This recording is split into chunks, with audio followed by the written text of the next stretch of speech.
What is up, Earth's mightiest subscribers? It's Blerd without fear. Welcome back to the channel. Today's video, I'm going to be talking about X-Men Red number 14 by Al Ewing and Yildiray Shinarsh. Arakko is a war zone now. It has been 70 days since the Hellfire Gala. So if you're wondering, how did all this escalate so quickly? I talked about in the previous video I did for X-Men number 25, how Orcus was just dumping random mutants on Arakko, knowing good and hell well there's a civil war going on right now. So it is as good as sending them to a death sentence, because most of the Krakoan mutants have no way of thriving in that sort of an environment. A lot of those mutants don't have what one would consider wartime powers. So if you dump a mutant on Arakko who let's say their mutant power is to make the wind blow by like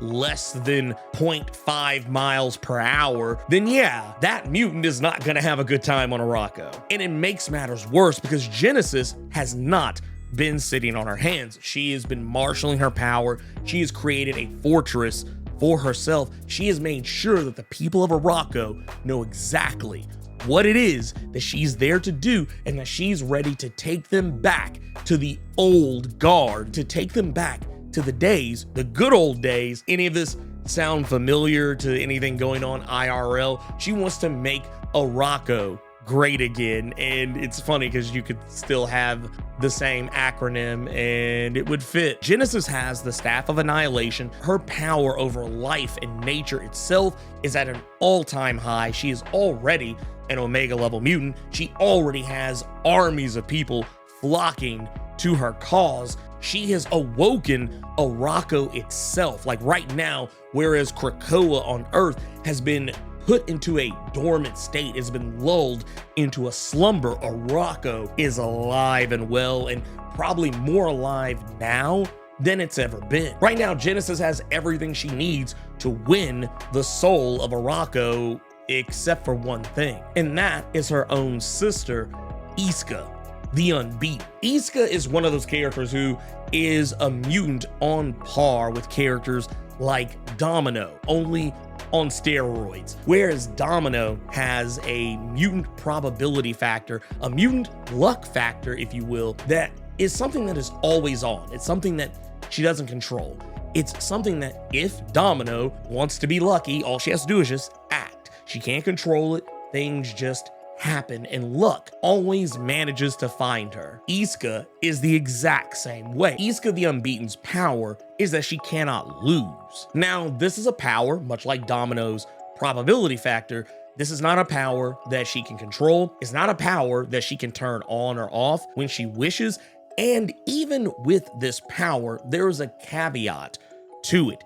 Despite the fact that she is always fated to win in all things that she ever endeavors to be a part of, winning is subjective. Just because she wins doesn't necessarily mean that she herself actually won. It has been stated that it is very possible for her to win and still die. If she were to fight someone that was infinitely more powerful than herself, her Omega level mutant power would manipulate probability for her to win. But it is possible for that win to also dictate that she die in the process. So even in that case, she would win and kind of lose at the same time. But that said, her Omega level mutant power isn't just dedicated to physical fights. It means that she wins games of chance. It means that she wins arguments. It means that it doesn't matter what it is. If it's an endeavor where that person can come out ahead, if there can be a clear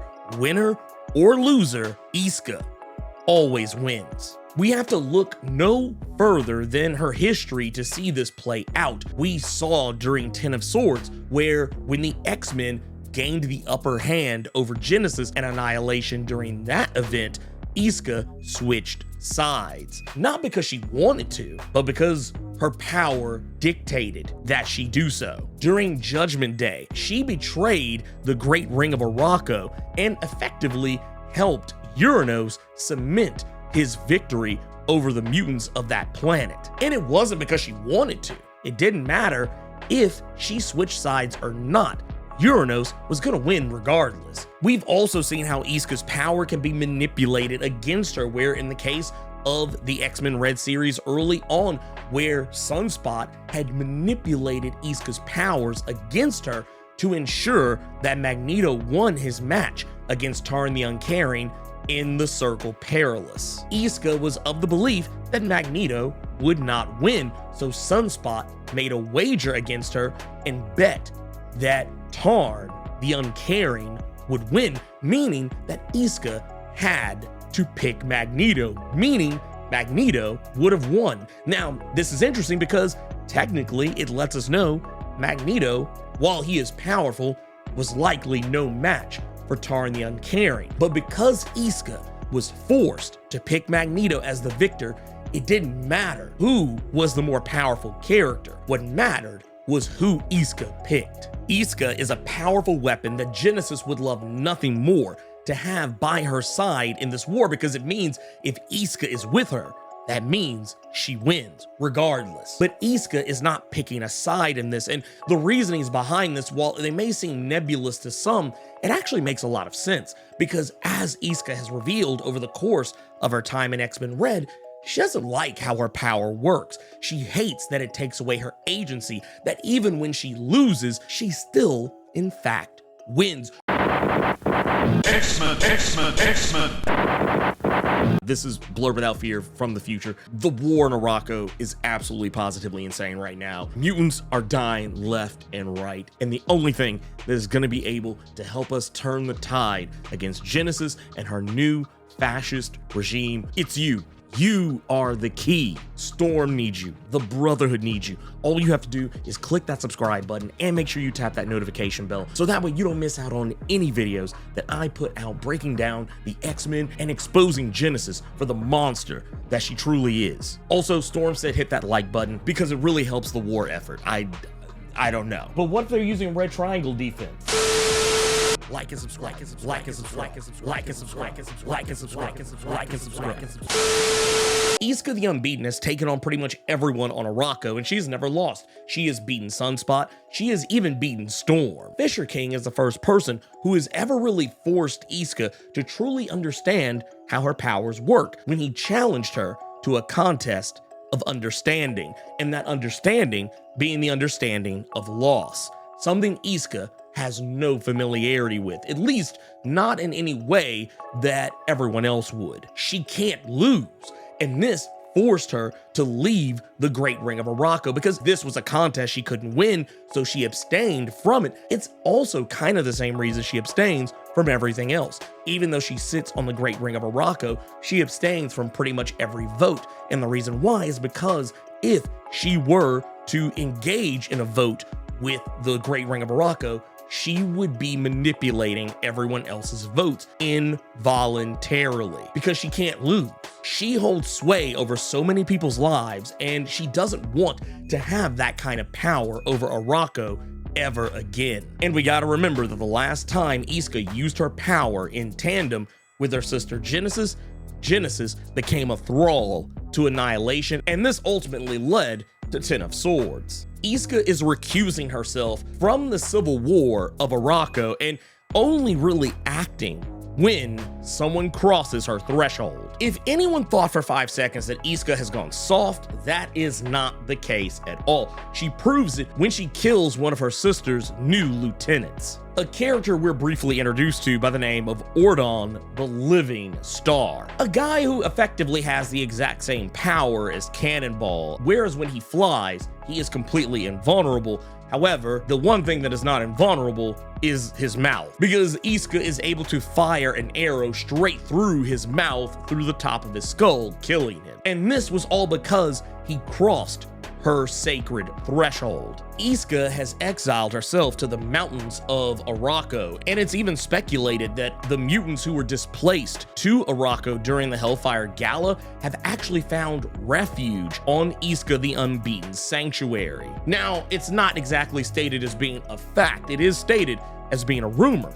However, it's one of those situations that Al Ewing would not have put it there had he not wanted people to think that this is what is going on. I have a feeling, though, that Isca is going to come around, that she is going to turn to the side of Storm at some point and help her find the victory that she is going to be completely incapable of getting from Genesis. Because while Storm is an Omega level mutant, so too is Genesis. And we have already seen that when two Omega level mutants go to war with one another, it really just kind of comes down to who is the better planner, the better strategist. And while Storm is a battlefield tactician like no other, Genesis is very likely her equal, if not her better, in that department. So she is gonna need the extra backup. And not only do I think Isca is going to throw in her lot with Storm somewhere down the road, she'll be galvanized at some point to throw in her lot with Storm, I also believe Apocalypse is not too far away either. As we saw in the X-Men Before the Fall Heralds of Apocalypse one-shot, we saw that Apocalypse, now going by the name Revelation, he is not sided with Genesis. And while Storm and the Brotherhood think that Revelation might just be dead, that's actually not the case. We don't know what his actions will be, but we know that he stands in defiance of what Genesis is trying to do.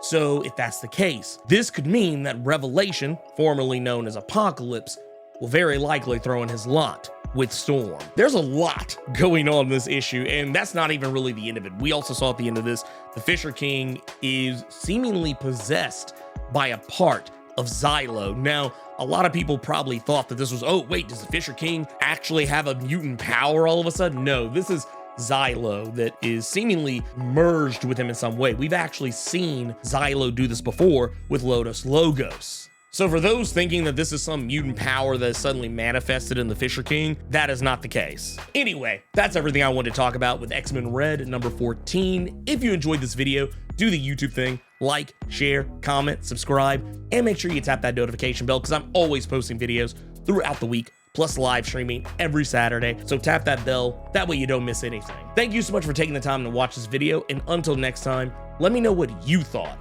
about X-Men Red number 14. Keep it plus ultra and sound off in the comments.